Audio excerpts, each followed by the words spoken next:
Capricorn, Capricorn rising. How you doing, Capricorn? This is your reading for the Taurus new moon that's happening on the 27th of April 2025 at 7 degrees and 46 minutes of Taurus. If you're watching this after the event, you are not missing out on any of the messages. They're going to come through because they're going to be serving you for the next 6 months up until the Taurus full moon. My name's Chloe. I work with card divination, astrology, and I channel a multi-dimensional energies through my body. As you just heard, and as you can see, both in the form of physical and vocal light language. All of this brings in healing, attunement, and activation codes to the messages that want to come through for you today, my loves. Right, Taurus new moon, beautiful new moon ruled by Venus. Now I read for the rising signs, that's the first house.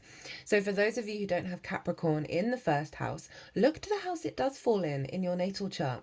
Look to the themes of that house, and you want to apply those themes along with all the other meaning you've got going on in the sign of Capricorn to the messages that come through, because it's as if that Capricorn energy, wherever it falls in your natal chart, has now energetically moved to the first house. So the astrology for the rising sign will always still link in. You've just got to add on your own natal chart meaning on top of it. For example, I've got Capricorn over in the 6th house and I've got Neptune there. So to apply the meanings of the themes of the 6th house and the meaning of Neptune to the messages that come through in this reading. As always, take what resonates, leave what doesn't. Now there's a collective reading, and this is where I've broken down the astrology of the exact moment of this blue moon. A blue moon, interesting. I don't think it is a blue moon. Of this new moon in way more detail, right? Really getting to the weeds of the most integrated and expansive intention of what's behind this moon, of how everyone's talking to each other, and that forms an energetic blueprint that downloads into our etheric body and then unfolds in the physical world over the next 6 months. I also pulled collective tarot cards, channeled messages came through in that. So if you want a deeper understanding, pause this video, go watch the collective, and then come back to see how it affects the Capricorn area of your chart, right? It acts as a baseline to the All 12 Signs series. Now, I'm going to be talking about the astrology. And as I do so, we're going to be getting some tarot cards.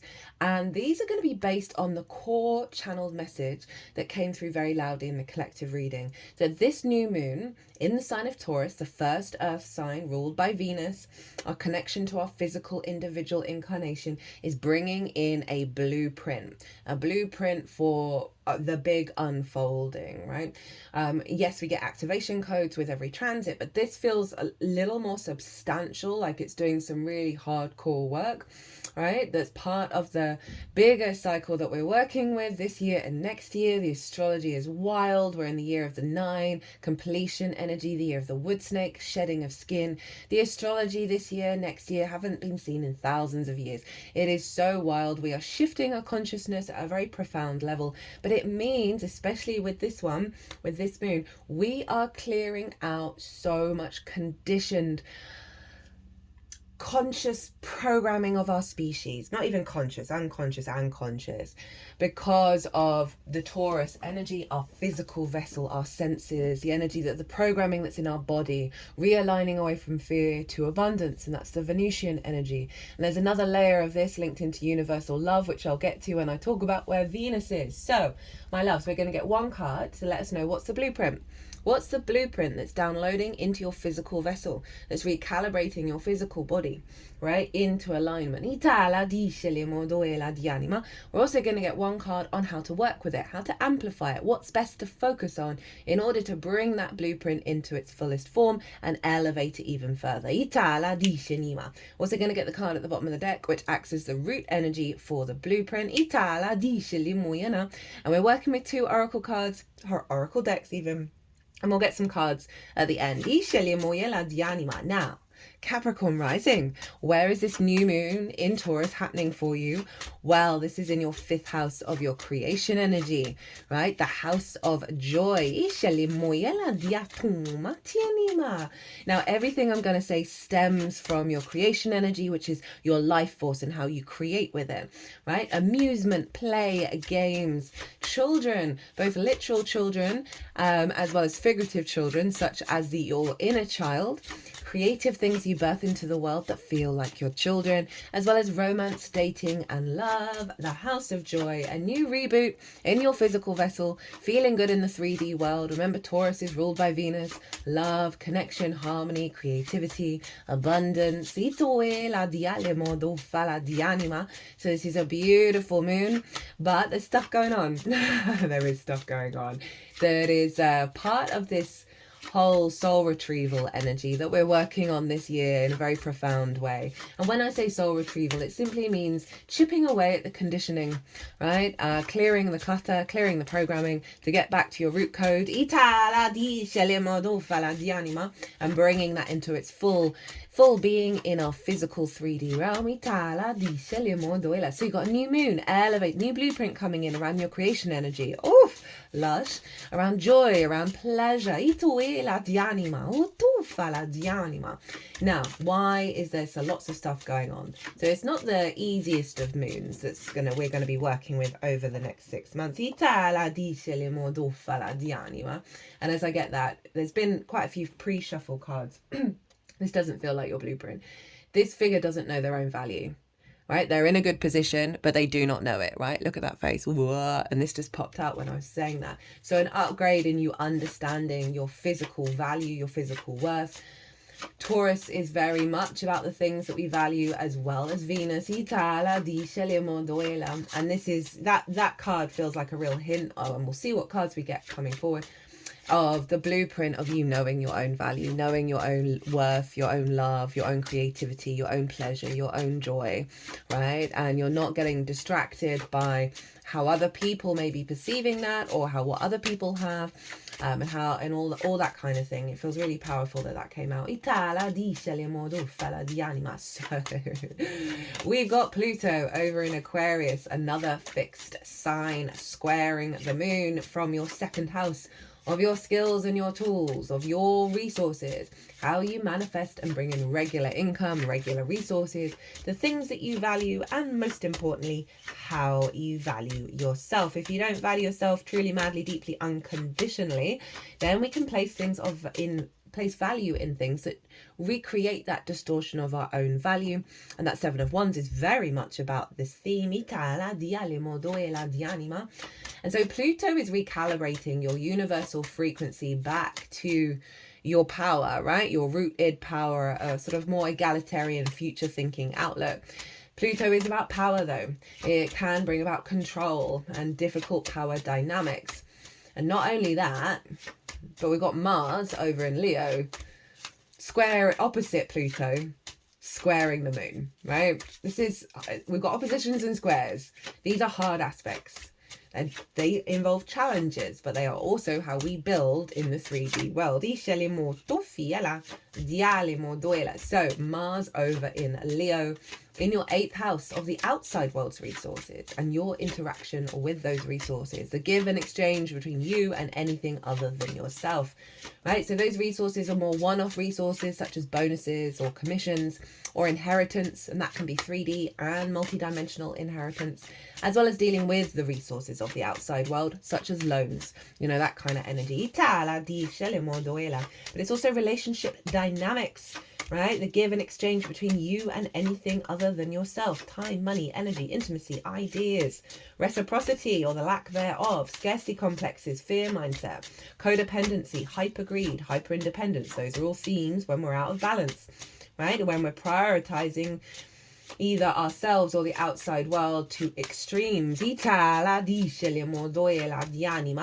Mars is there. Mars is also very independent and represents our personal power and manifestation building energy, right? In Leo, operating from the heart space, our motivation, our drive, our action, right? So you're really, and this is also the resources of source. It's a very, very psychic house. Mars moving through the 8th, I often find that we get a lot of downloads while we're doing things from source. Itala dice le moduela di anima. So there is a sort of Mexican standoff going on between Pluto, as I say that, get the 9 of Wands. That's so funny. That doesn't feel like your main download. This sort of the potential distortions of power dynamics showing up, of conflict, of drama and frustration, of butting heads, right, of friction. And this is because of the squares to the moon, right? And those squares can bring that energy, but it is about building in the 3D. And we've got Lilith over in Scorpio. So all the fixed signs are being activated. This is forming a grand fixed cross. Now, Lilith is about respect, honor, dignity, equality. When meeting with another individual, an opportunity, with reality, she wants that. She wants both parties involved to be open to give and receive.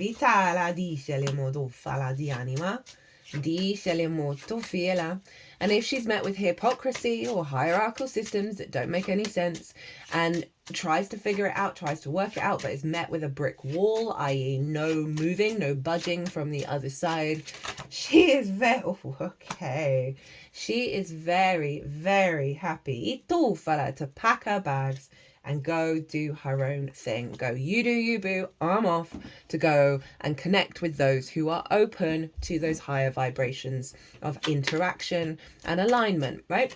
So she's over in your 11th house of hopes and dreams, friends, groups and alliances, and reaping the benefits from your 10th house, which is life path, career. Ooh, okay. I just saw what that card was. And so it's the house of good spirits. So all of these houses, for me, the core wound in all of them is not knowing our own value and therefore not being open to receive at our fullest form. So you've got a powerful 6 months of recalibrating away from that core wound and into reciprocity, right? And into joy and into union. Whether it's with yourself, with a lover, with the world, with clients, with friends, with life, all of those things. All of the cardinal signs are going through this in regards to this Taurus area of your chart. So Lilith is getting you to be independent and sovereign in the way that you show up, right, for your hopes and dreams, right? Really very, she's highly independent and really pulling you towards those hopes and dreams that bring about that equality, that respect, right? As well as big groups that you may have had issues with. She's like, right, you can leave that behind. You don't have to hold on to that, right? There are other frequencies out there that you're more in alignment with, you're more matching. I just stopped going to a group a little while back, and it was a group that I was learning in it, but the way that the teacher was, it felt very old school in name and shame, bully kind of energy, all right? And I understood it. And there was a part of me that was like, I don't ever want to go back here, but at the same time, I don't want to leave a space. I don't want to be taken out of a space. I want to show up. I want to show up with my frequency. I want to overcome and not take things personally and still operate in this space and see what happens. And then just through circumstances, I just wasn't going to the learning situations. And through a series of events, I ended up going to an equivalent version of what that was, but at a different place and with a different teacher. And the energy was completely different. It was full of love. And it was just winking at me. And funnily enough, there was someone who'd been at the other group who had gone to a session at the new group. And I was sitting, this is a bit convoluted. And that's how I found out about the second group. And after the session that I'd had, it was a workshop on a day. I was sitting in this open garden, not somebody's garden, but public garden. Just leaving a voice note to someone about it. And as I got up to leave the garden, the doppelganger, the spitting image of the woman who had gone to this place, who I'd found out about this place from, walked in. And it felt like a massive wink from the universe. You can let go of the other group. right? Everything's in alignment. You don't have to suffer. You don't have to, it's like you go through like hardcore boot camp training. You don't have to do that. You can go through the training of love. So things like that, where we're allowing ourselves to be open to receive that higher frequency and trust in it, and not worry about moving away from other places or other situations. So all these houses, right, that Pluto-Mars opposition, this is very much about coming into your right power, your right manifestation from the heart, of how you show up and how you value yourself, how you show up with the outside world, all funneling into building this higher level of creation energy and joy, because they're, you know, Pluto, Lilith, Mars, they're all like big power points, big power independent energies, and so it's all funneling into this moon. It's allowing you to trust that when you follow that, when you follow your sovereignty, when you follow your bliss, when you follow your desire, you're going to be met with the frequencies that match that. Now, Venus, the ruler of this moon, is in the sign of Pisces, along with the North Node, Saturn, and the asteroid Ceres, who represents the... Oh, that sneeze. Excuse me, I'm going to pause for a second. Sorry about that, guys. It was a big sneeze as well. I haven't sneezed like that for ages. Venus is with Ceres, who is the great grain mother. She represents the grain, the vegetation that grows, that there's always a harvest, there's a natural inclination to abundance, to nurturing, to nourishment. Saturn, integrity, commitment, long-term goals. North Node pushing you into new territory, right? Elevating, amplifying all of this beautiful energy. And Venus, you know, the goddess of love, connection, harmony, grace, creativity. Now she is exalted in Pisces, and so all the qualities of Venus are raised up high, and Pisces is the unconditional love of source, right? The interconnectedness of all things, right? The non-rational connecting of the dots. It's only non-rational to us because we don't perceive that everything is connected, and therefore every synchronicity is rational and is linear in its nature. It's just not the kind of linear nature that we perceive, right? So it's this vast interconnectedness of all things, and it is about unconditional love. It is about divine love. And so Venus is moving from that personal connection to love to elevating that to pervade throughout our water body. And not only that, but the moon is exalted in Taurus, which means the qualities of the moon are raised high. Our emotional body, whether our needs are being met or not, how do we give and receive nourishment, and our intuition, these are all being raised high, where the blueprint is elevating all of that from Venus, the ruler, who is also in her exaltation. This is why this blueprint is so profound, with all that fixed energy building for the long term, because once fixed energy gets started, it takes a little while to get going, but once it does not stop. This is all happening, all that Pisces energy. It's in your third house of how it's the house of the goddess, right? It's how we apply our big picture perspectives into the day-to-day, how we find meaning in the day-to-day, the little things, the walk to the shop, the washing up, it's just the mundane stuff of it all. How do we find resonance, meaning, love in all of that? The more that we do, third house for me, gateway to enlightenment, basically, because stop thinking about the bigger picture and find that meaning, find that joy, find that resonance and love in the smallest of things, and it will ripple into the big things. It's also your house of communication. It's the lens in which you communicate through. So I love this beautiful support energy of establishing a strong base and foundation of abundance and universal love in the way that you're perceiving your day-to-day, in the way that you're communicating and expressing and connecting, right? Third house is, you know, getting lots of synchronicities as you walk to the shop. All of this is funneling into your creation energy, i.e. it's bringing that creation energy, it's influencing that creation energy from your day-to-day, from how you communicate, your sense of love and joy and pleasure. Beautiful. Now, I forgot to mention about the fact that all of the fixed signs are being activated. This is called a grand fixed cross. And so this can often feel like we're being pulled in every single direction, right? Very overstimulating, can be very discombobulating, can be very paralyzing or high anxiety because of all of that. Trick with any cross, any grand cross, is to get in the eye of the storm, get in the center, right? If you're feeling very overwhelmed, do a little mini practice, whatever works for you, whether it's meditation, breath work, although they're inherently the same thing, of clearing the energy. and then seeing what instinctively you're drawn to do out of those 4 signs, those 4 houses. Next, following clearing your energy. Or you can ask, after you've cleared your energy, what to focus on, whatever feels right for you. You're always follow your intuition. And that means we then are able to weave these 4 signs, these 4 fixed energies together, and it creates a generator of power. And we've got this locked in for the next 6 months of building this powerful, fixed, maintainer, sustainer energy. Right? The bed of creation, consistency. So that's what's going on. All of this can bring up conflict, drama, and frustration. Know that when this is happening, because we are purging some real core archetypal species wounds, right? They're coming because all the stuff in Pisces and Aries, right? We're changing of the guard, as it were. And so now our physical vessel, you may get tired, you really tend to your physical vessel. There may be energy that comes up through meditation that's linked into these wounds. Let it through you, follow that energy, don't try and control it. There's lots of stuff that's going to be coming up because our body is inherently recalibrating to abundance. And do you know how terrified so much of us is of that we don't trust it, that we're in fear?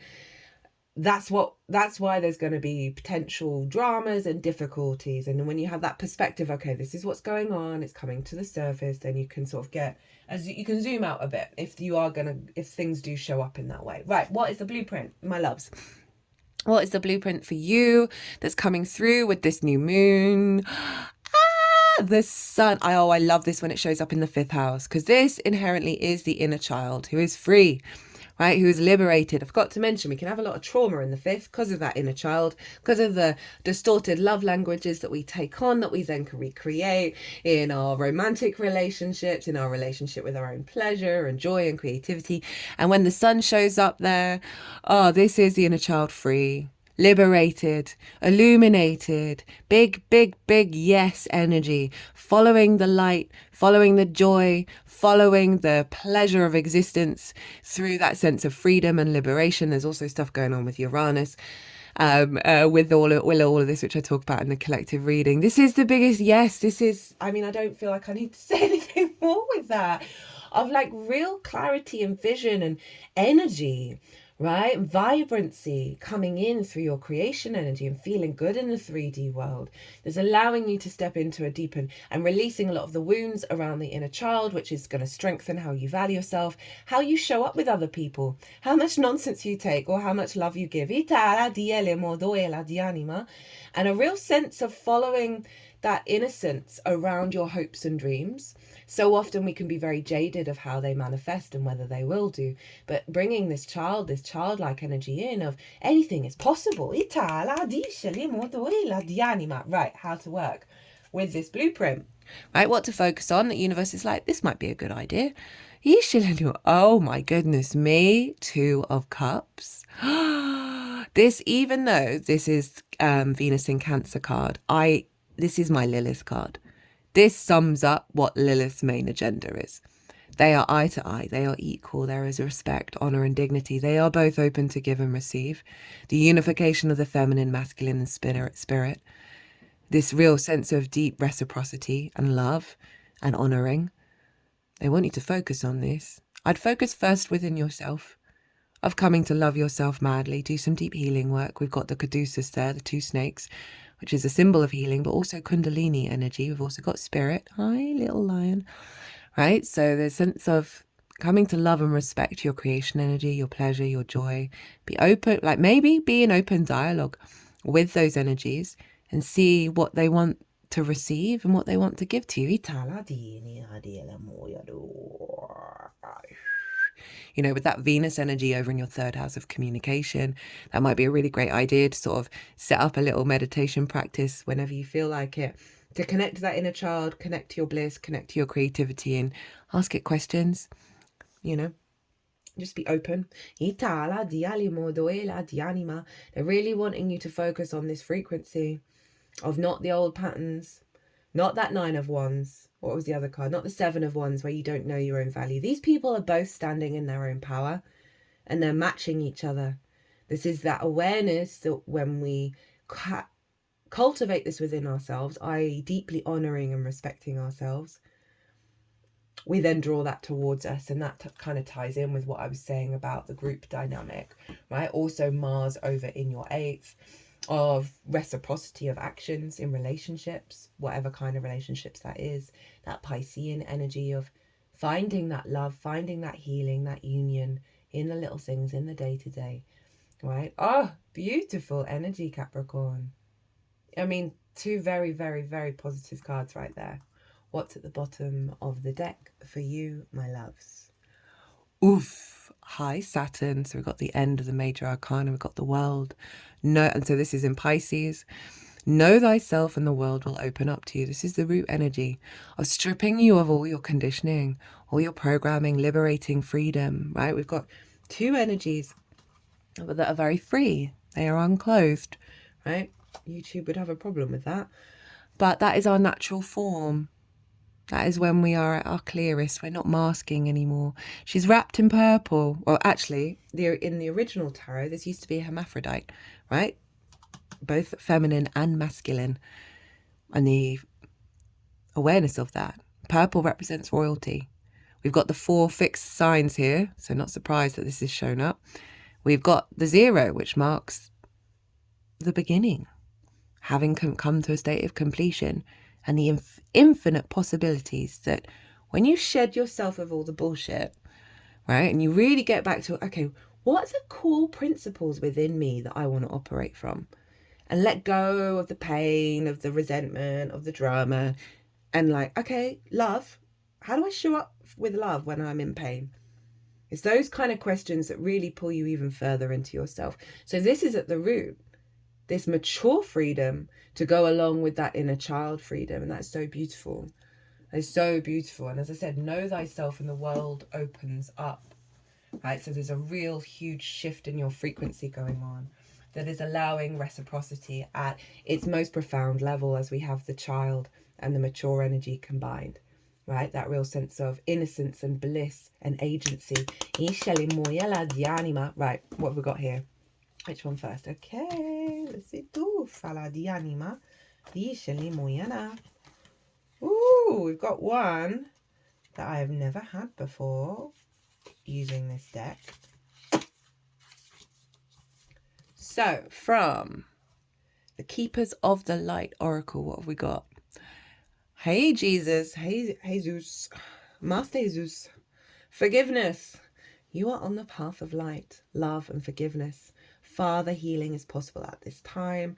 That might be very relevant in terms of love languages you may have picked up on in your early years, which we then take out on the road. A man who needs no introduction.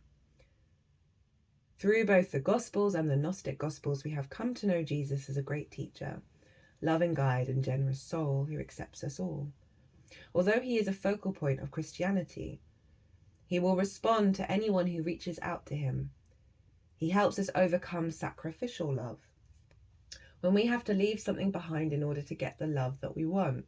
Oh, that's so interesting when I said about the group. Ooh, I love it when that happens. He is also the light keeper we can call on for support with forgiveness.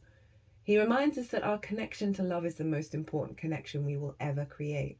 His twin flame is Mary Magdalene.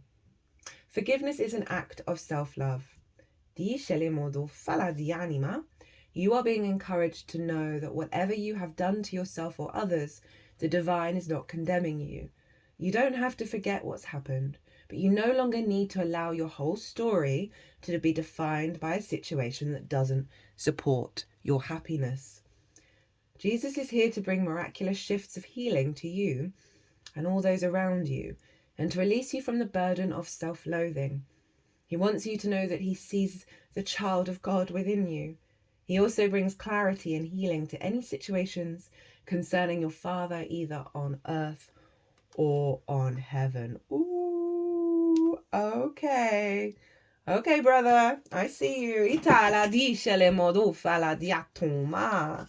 Ishenya utuma. Now, from the Astro Ascension deck, we have the purpose, 222, keep the faith, balance, harmony, trust, standing strong, positive attitude, divine timing, high vision, keep up the good work, abundant blessings. Your positive attitude and faith is moving you towards your blessings. Keep doing what you're doing because it's working. And in the shadow side, you're losing yourself. Maybe your faith is being tested by some difficult situation. Try to find your balance again and clarity will come to you. Oof.